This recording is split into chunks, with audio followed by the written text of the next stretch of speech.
భారీ వేరుశెనగ పడవ.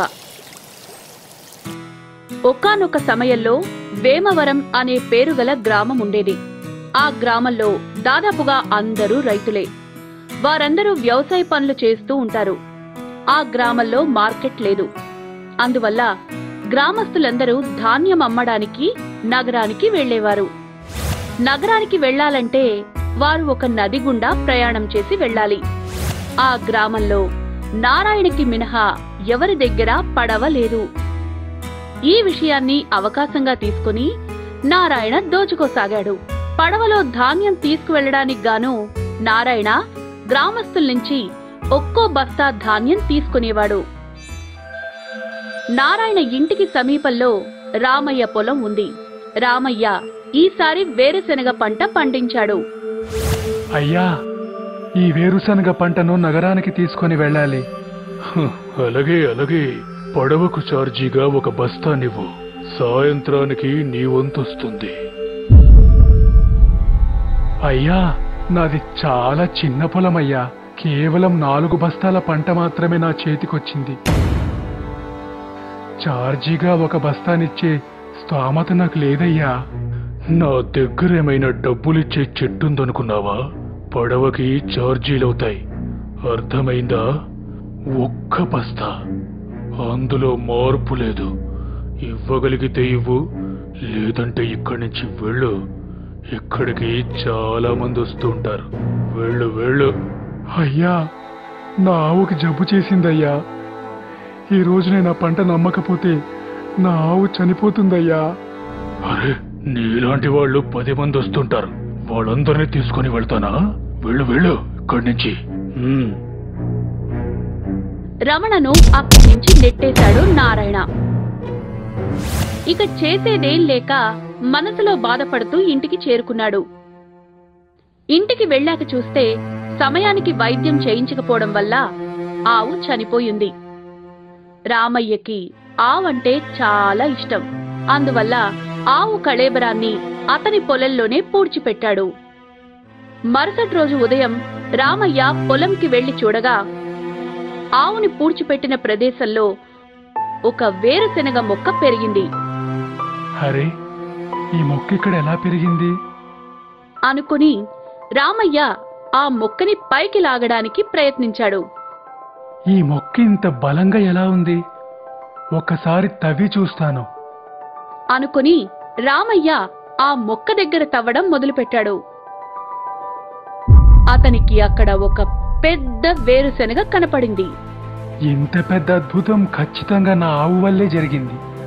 ఆ ఆవు చనిపోయిన తర్వాత కూడా నాకిలా సహాయం చేస్తోంది. నేను దీన్ని సరిగ్గా ఉపయోగిస్తాను. ఈ వేరుశనగ తొక్కతో నేను పడవని తయారు చేస్తాను. అందర్నీ నదిని దాటించేందుకు ఉపయోగిస్తాను. దుర్మార్గుడైన నారాయణ గ్రామస్తుల అవసరాలని తన స్వార్థం కోసం ఉపయోగించుకోకుండా చూస్తాను అని ఆలోచించి రామయ్య ఆ పెద్ద వేరుశనగ తొక్కతో కూర్చోడానికి ఒక సీటు, 2 తెడ్లతో నడిపేలా వేరుశనగ పడవని తయారు చేశాడు.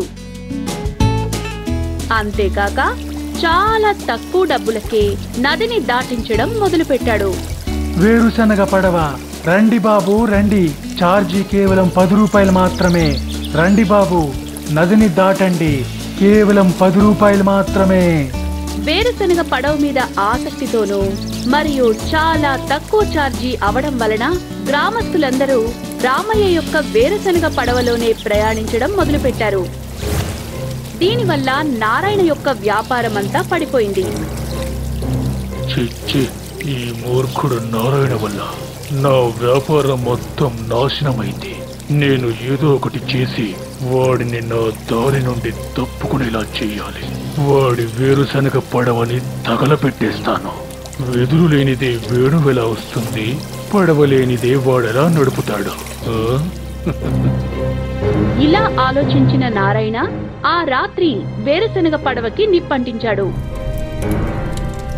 అనుకోకుండా ఆ సమయంలో గాలి బలంగా వీచింది. అప్పుడు మండుతున్న వేరుశనగ పడవ పక్కనే ఉన్న నారాయణ పడవ వైపు వెళ్లి గుద్దుకుంది. అప్పుడు నారాయణ పడవకి కూడా మంటలంటుకున్నాయి.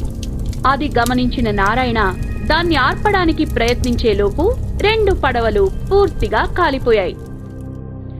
మరుసటి రోజు ఉదయం కాలిపోయిన పడవల్ని చూసిన గ్రామస్తులు ఇక నదిని దాటాలంటే ఎలా అని ఆందోళన చెందారు. అప్పుడు రామయ్య, మీరందరూ ఆందోళన చెందాల్సిన అవసరం లేదు. ఎందుకంటే నా దగ్గర భారీ వేరుశనగ మొక్క యొక్క విత్తనం ఉంది. దానితో భారీ వేరుశనగని పండించి మనం పడవని తయారు చేసుకోవచ్చు.